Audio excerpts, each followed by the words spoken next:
Not C. Wright Mills' White Collar, the American Middle Classes, 1951's, is a seminal sociological analysis that investigates the rise, structure, and conditions of the American middle class in the mid-20th century. Through this work, Mills explores the profound social, economic, and cultural transformations that shaped white-collar workers, offering a sharp critique of modern capitalist society and its effects on individuals and social classes. Background and context. The book was published at a time when the United States was experiencing significant economic growth and urbanization following World War II. The rise of large bureaucratic corporations, the expansion of office work, and the increasing importance of mass communication and consumer culture all contributed to the creation of a distinct white-collar class. This group, positioned between the traditional working class and the capitalist elite, represented a new social phenomenon that challenged conventional understandings of class structure. Mills situates white-collar workers as a product of the corporate industrial system, where personal agency is increasingly restricted by bureaucratic control and conformity becomes a survival strategy.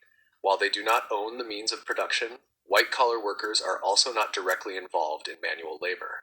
Instead, they perform administrative, clerical, and professional tasks that are often repetitive and devoid of creative autonomy.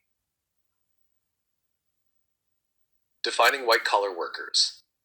In white-collar, Mills categorizes white-collar workers into several groups, including clerks, office administrators, salespeople, professionals, and middle managers.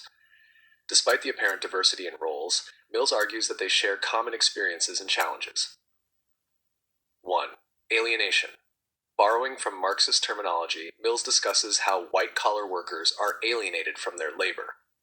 Unlike blue-collar workers, whose alienation arises from physical labor, white-collar alienation is psychological.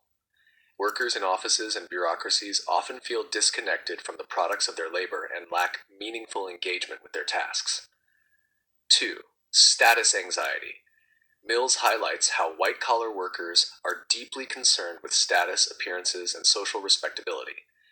In a society dominated by consumer culture, middle-class individuals are pressured to maintain a lifestyle that reflects their perceived social status, often leading to financial strain and superficial social interactions. 3. Personality market. Mills introduces the concept of the personality market, where an individual's demeanor, appearance, and attitude become commodities to be sold alongside their labor. White-collar workers, especially those in sales or customer-facing roles, must often suppress their authentic selves to project the company-approved personality. 4. Powerlessness. Despite their educational background and seemingly prestigious roles, white-collar workers often lack real power in the organizations they serve. They are caught in hierarchical bureaucracies where decisions are made at higher levels, leaving them with little control over their work environments or outcomes. The transformation of work and the rise of bureaucracy.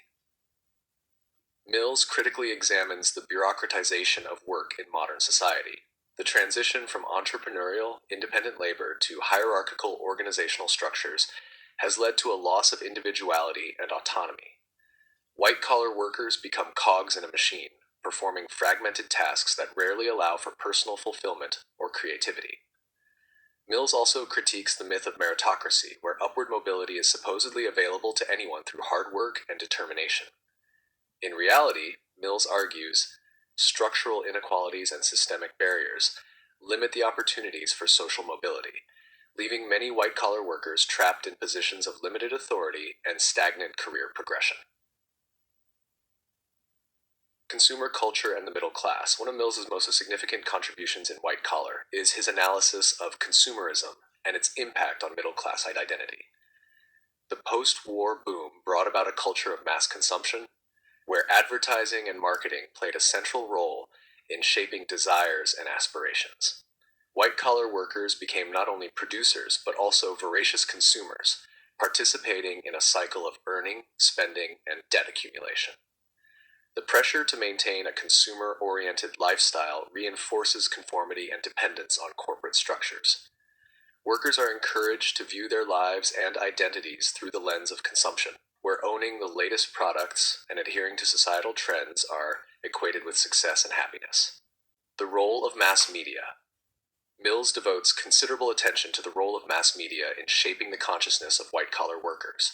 He argues that media serves as both a tool of social control and a means of distraction. Through advertising, entertainment, and news, media reinforces dominant ideologies and perpetuates the values of consumerism, corporate loyalty, and conformity. White-collar workers, according to Mills, are bombarded with messages that encourage passive acceptance of their roles in society. The media creates a false sense of individuality and agency while obscuring the structural factors that limit true freedom and fulfillment.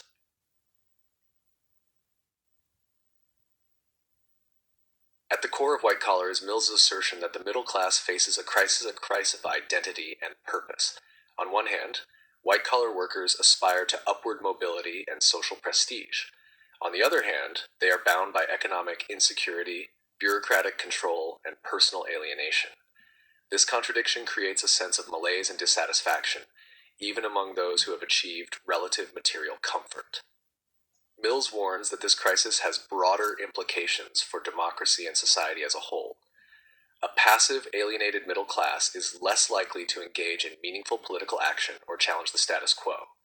Instead, they become complacent participants in systems of inequality and exploitation. Legacy and relevance. White Collar remains a landmark work in sociology, offering insights that are still relevant in contemporary society. The themes of alienation, bureaucracy, and consumer culture continue to shape the lives of modern workers, even as technology and globalization have transformed the nature of work.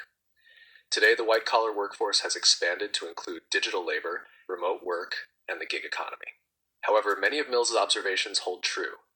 Workers still face alienation, precarious employment, and the pressures of the personality market. The rise of social media has amplified concerns about status anxiety and self-presentation, while consumer culture remains a dominant force in shaping middle-class identities. Moreover, Mill's critique of bureaucracy and hierarchical power structures resonates in discussions about corporate governance, workplace equity, and the role of labor unions. His analysis also sheds light on the growing mental health crisis among white-collar workers, driven by burnout, job insecurity, and the blurring of boundaries between work and personal life.